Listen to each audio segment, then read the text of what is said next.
Hi. So I'm a bit of a serial school hopper. In fact, I've made my way through 4 different educational systems and have been called the new student so many times, I'm starting to think it's my official title.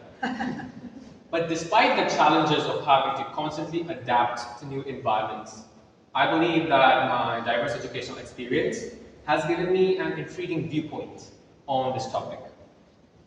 Each system has its own strengths and weaknesses, and by experiencing them, I've been able to piece together a bigger picture of what works well and what can be made to work better from the perspective of the student.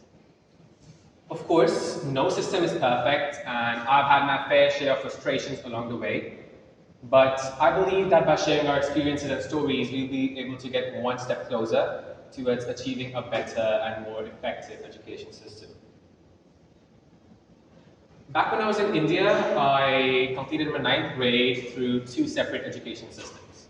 The CBSE, or the Central Board of Secondary Education in India, and my local state board. The vital takeaway from my time at these education systems was that they took a very objective stance towards studies and were not very concerned with the life of students outside of school. That is, the development of the students outside the academic circle was not required, and hence, even though most of my peers were very academically aligned, they usually lacked hobbies or interests that they were genuinely passionate about. I feel like the student life motto in both of these systems can be best described by these. After we moved to Mauritius a couple of years back, I had to switch boards again. So I completed my 10th grade as an MYP, or a Middle East program student.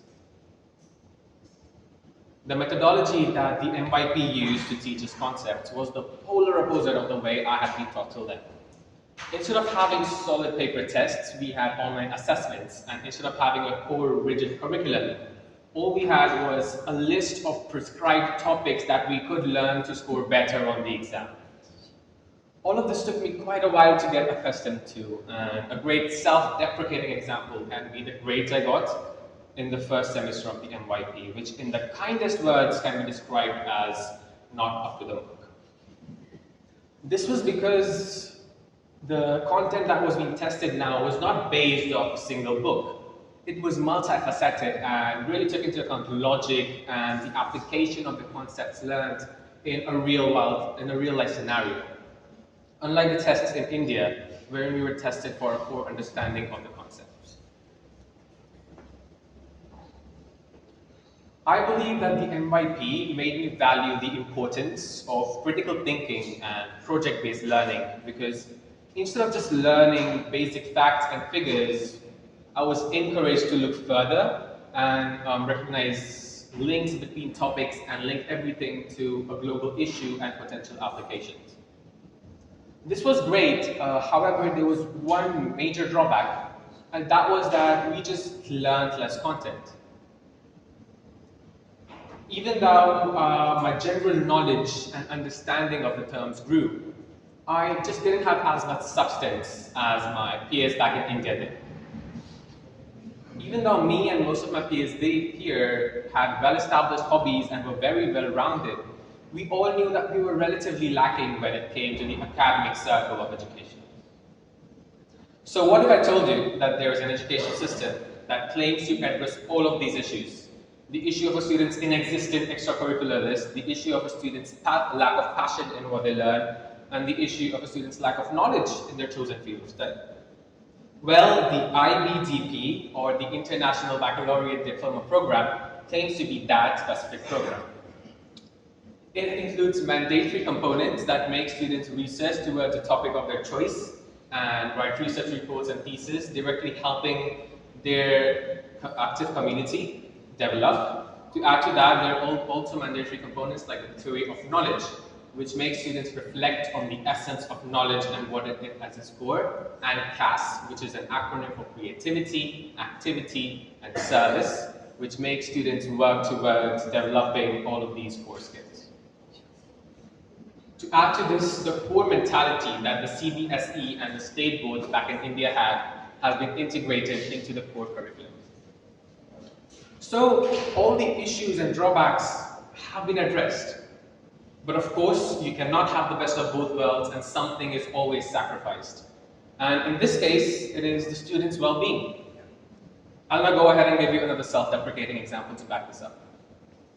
Before I took the IBDP pathway, stress was something that I didn't believe in. To me, it seemed something that burnt-out grown-ups had came up with to, act as an excuse to their underperformance. The tables really turned on me though, as I always had a boatload of assignments, tasks, extracurriculars, and club meetings to keep to at any given time. And this was the same for those of my peers that wanted to make most of the IBDP. I believe that what this did was the IB aimed to develop students both within and outside the academic circle within a very short time frame of just 2 years. And this really pressurized students to just lose their work-life balance. This ceaseless enigma of just constantly working throughout these 2 years just wore me out, and eventually I found myself in a situation wherein to keep up my grades and to keep on pursuing my interests, I'd have to give up on time spent with family and give up on sleep. Big time.